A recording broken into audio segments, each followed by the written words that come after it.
Hey folks, how you doing? It's kind of been a crap week for me because life gets hard sometimes. So I'm so sorry about the delay in this video, but I'm back to it.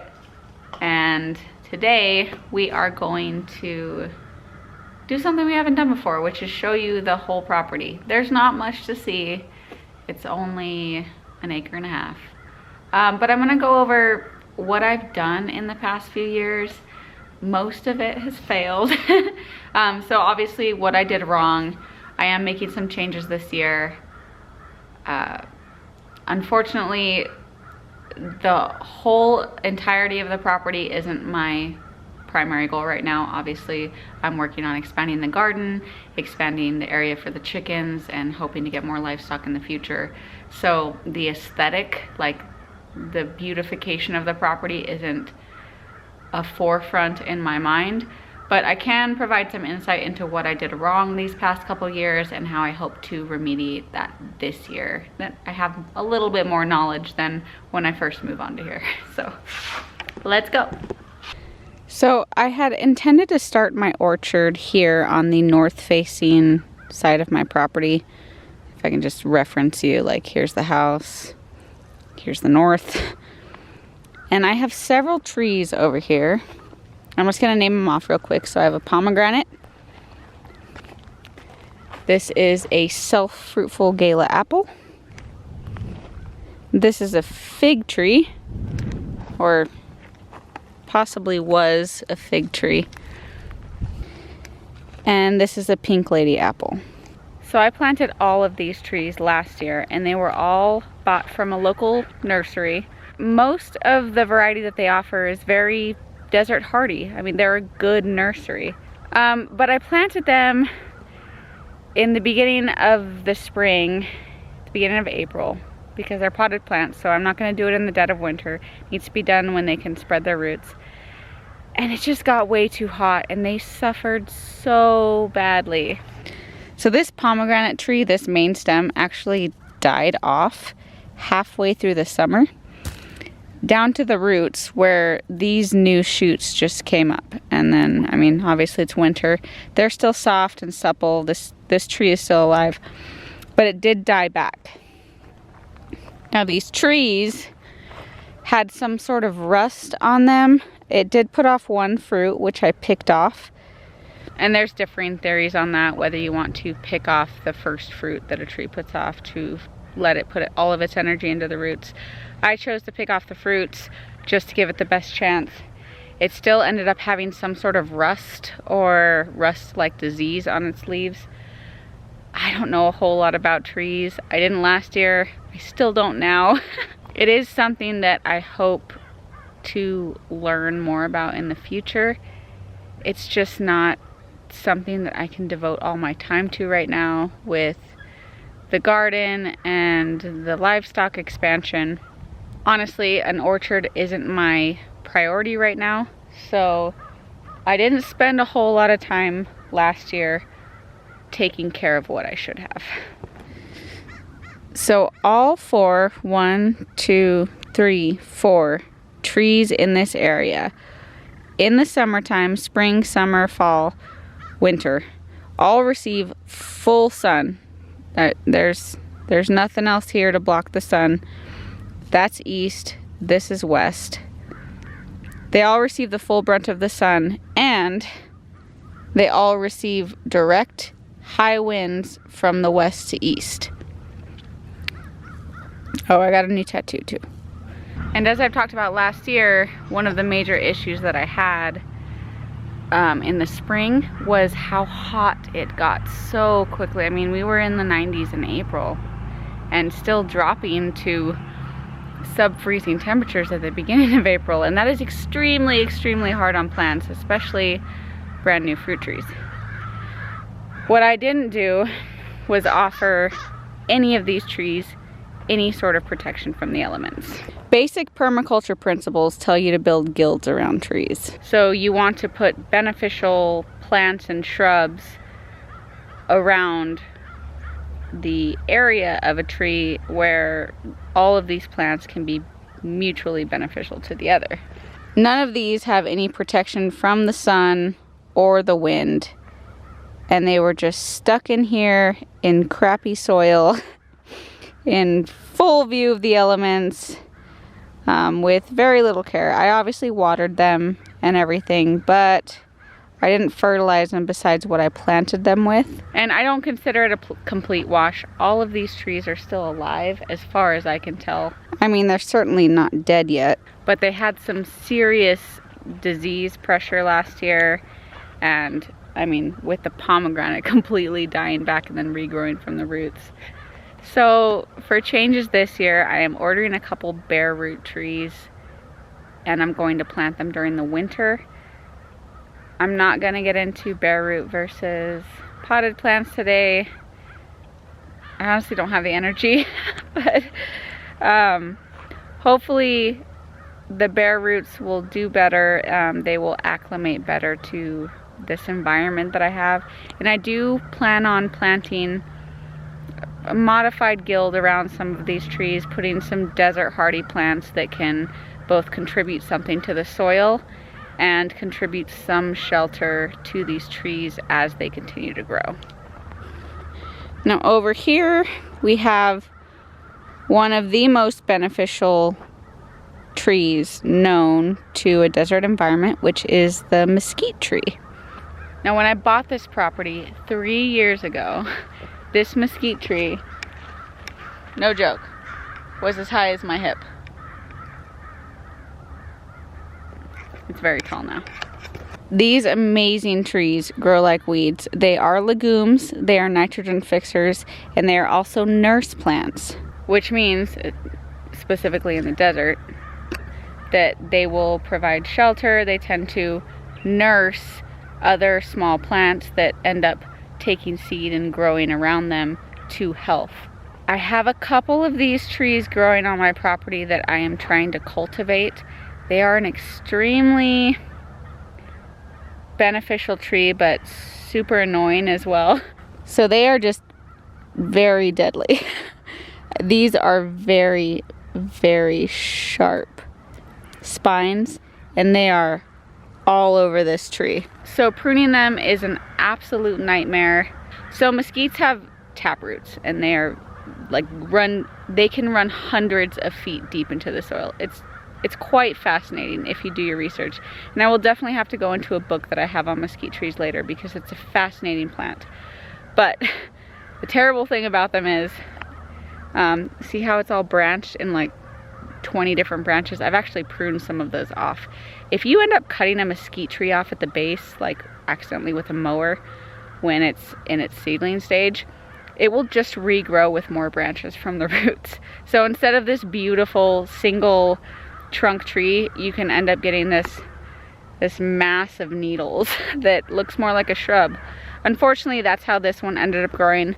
I'm leaving it because I hope that it provides something for my property as it continues to grow.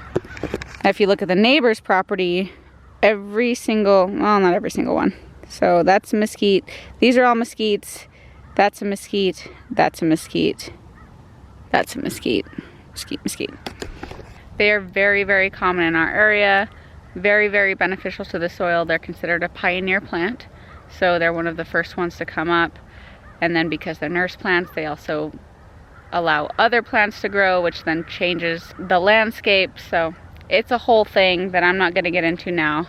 But I am cultivating several mesquite trees on my property in the hopes that I can help develop the soil better and then develop a better microclimate for other plants to grow.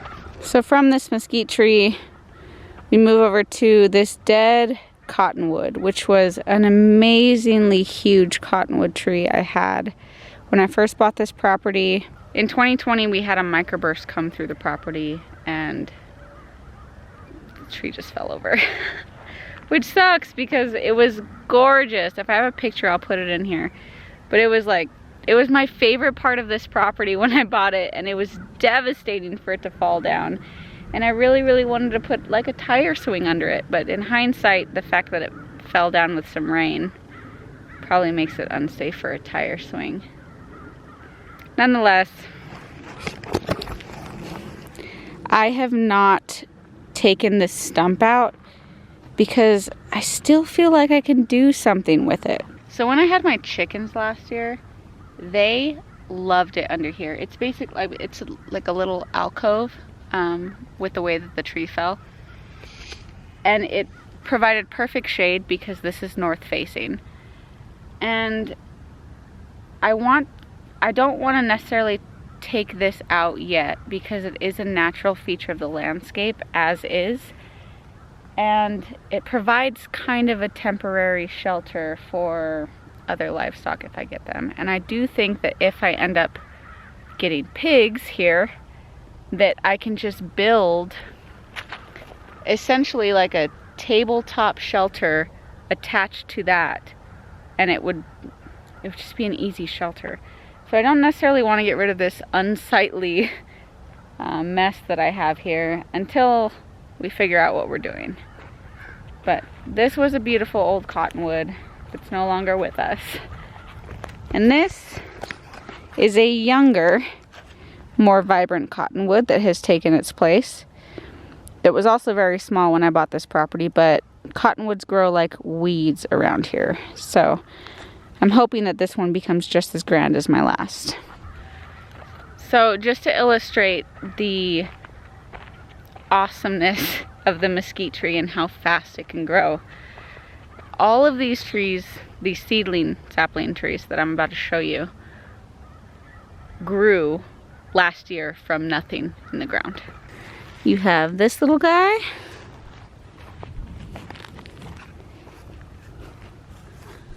This little dude. And this is my pride and joy. He really took off, and he is about almost as tall as I am. You gotta be careful with the stickers here, but he is almost as tall as me. And when I put this fence around him last year to keep the dogs out, he was about this tall. So they grow like weeds, they poke like weeds, but they are an amazingly beneficial pioneer plant for the desert. And that brings us to the front of my house, folks, which I'm not sure if you've ever seen. Here is essentially my property in its entirety. And here in the center of my front yard, I have a bare root willow tree. So this is a beautiful weeping willow that I bought from Stark Brothers in 2020. You're like, Megan, why did you plant a water-loving tree in the desert? And I don't know. Willow trees actually grow pretty well in sandy soil, and despite being in the desert, I live very close to a river, although that river does not run all the time. They turn it off for most of the year. It's a different story. But it's decreasing every year, but we used to have a pretty high water table here. And this willow tree has done pretty well. It requires almost daily watering in the summer, which is kind of a bummer for my sustainable self. But I hope that one day it will be large and beautiful enough that it will all be worth it, because a willow tree is my favorite tree. So far it has grown very well, better than any other potted plant I've ever planted. Honestly, the fact that this bare root willow tree did so well in this property just makes me want to do everything bare root because of all of the failures I've had with potted starts that I plant in the beginning of spring. And here we have my continual failure of front yard landscaping. Yeah. I say continual failure because I've literally spent hundreds of dollars trying to find plants that will work here and failing. And to be honest, when I first started this front yard landscaping deal, I was trying to put in plants that were not going to work here by themselves. You know, I was trying to put in water loving, you know, maybe needed some shade plants, thinking of the future and how they would do once everything grew up. Unfortunately, when you start everything small, large plants can't provide the protection for smaller plants. They need to because they're also still small. But for the ones that survived, they've obviously been the ones that should have survived. So for my sun-loving, heat-tolerant desert plants, I have a desert willow tree, a Spanish broom. This is a very cool plant. A vitex tree or shrub, depending on how you let it grow. And vitex is actually a really fascinating herbal plant for hormonal medicine, specifically female hormones, but I won't get into that right now. But I have several of these trees. They do very, very well in a hot and dry climate. They're all over the place, so awesome tree. These are the oleanders that I've been over with you guys recently. They are still alive. The way that I've mulched them in place, they don't look that good, but they're still alive. They are an evergreen plant. They're not so green now, but they're not dead yet. These are some weeds. This is a very sad, very struggling trailing rosemary plant. So the rosemary in my garden is doing fantastic, and this soil in my front yard is pretty bad. My house is built on an incline, probably for flood resistant measures if our dry river were to ever overflow. But nonetheless, everything I plant in here is being planted into essentially fill dirt.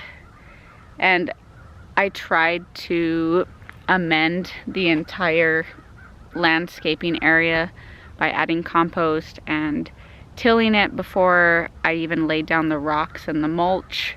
Unfortunately, no matter what you plant in, the roots have got to go somewhere, and they're just going straight into crap.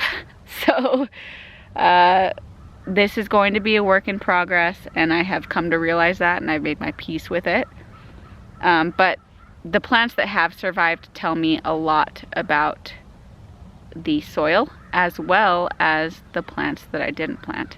This is a butterfly bush, which didn't do as well as I thought it was going to do here, but it lived.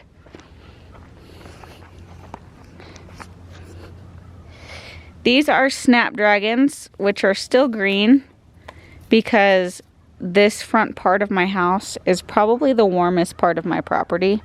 When the garden freezes, this area of that property will still be about 10 degrees warmer. I've measured that with temperature gauges.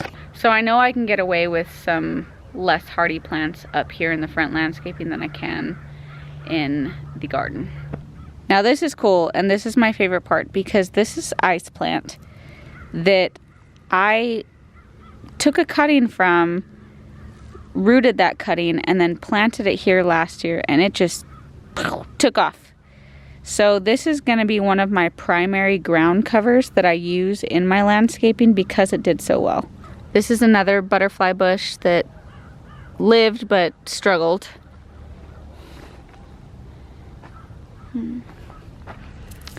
Some more snapdragons, and this is a dwarf pampas grass. The pampas grass didn't do as well as I had hoped, but because it is situated right under one of my rain spouts,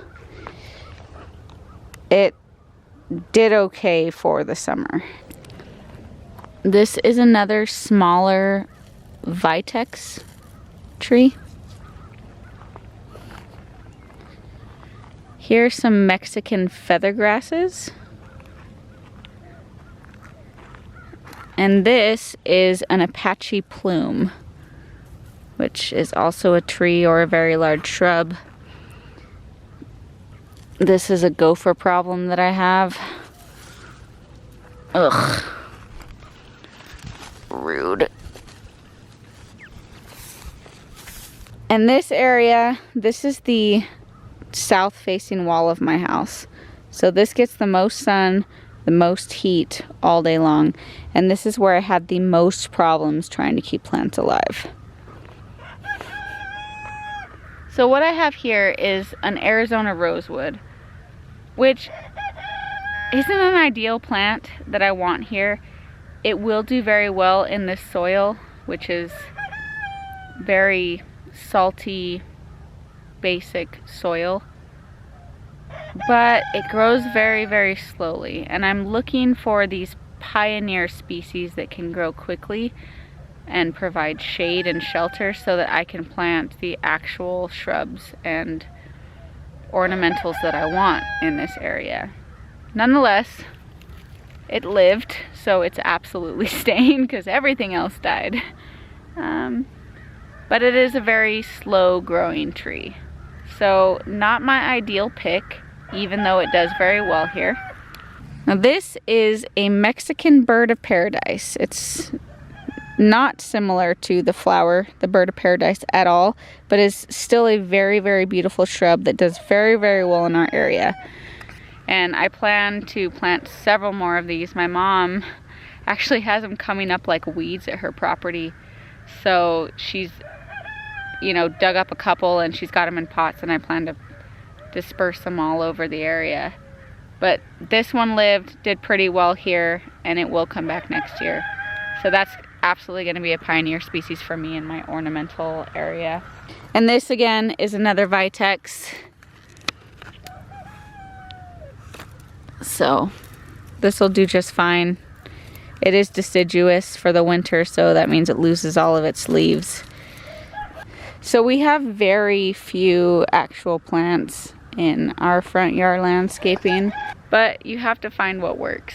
And I'm slowly finding what works.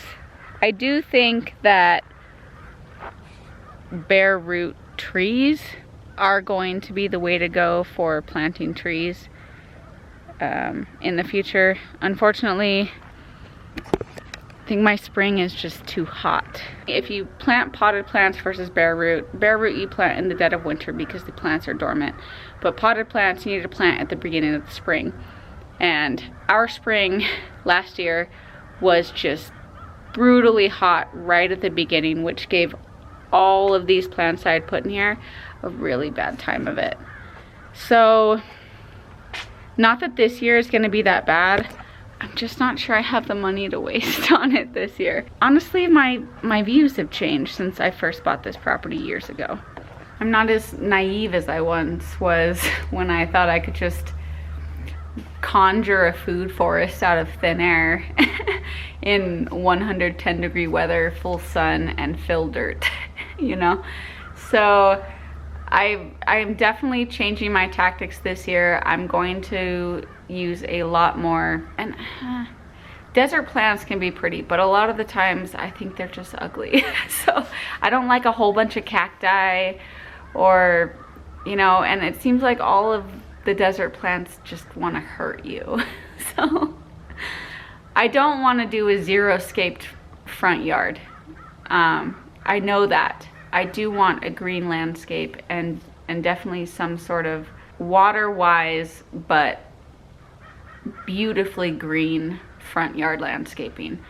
But I also know now that I cannot pioneer that with plants that aren't going to survive the first year.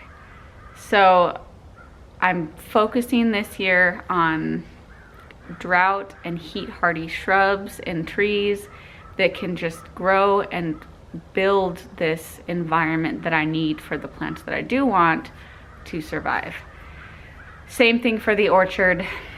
I went about that all wrong. I offered them no shelter from anything really, and no way to help themselves with other plants to care for them. So I'm going to work on planting my guilds this year, and I'm also going to try bare root fruit trees because my bare root willow tree did leagues better than any potted plant I have planted on this property. And that's where we're gonna start. You know, the best time to plant a tree was 20 years ago, but the second best time is today. I haven't edited this, guys. I don't think it's gonna be super long.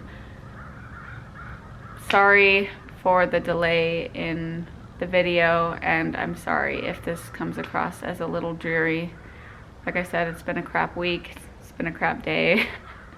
But I'm glad you're here with me, and I'm glad I'm back, and I will see you on the next one.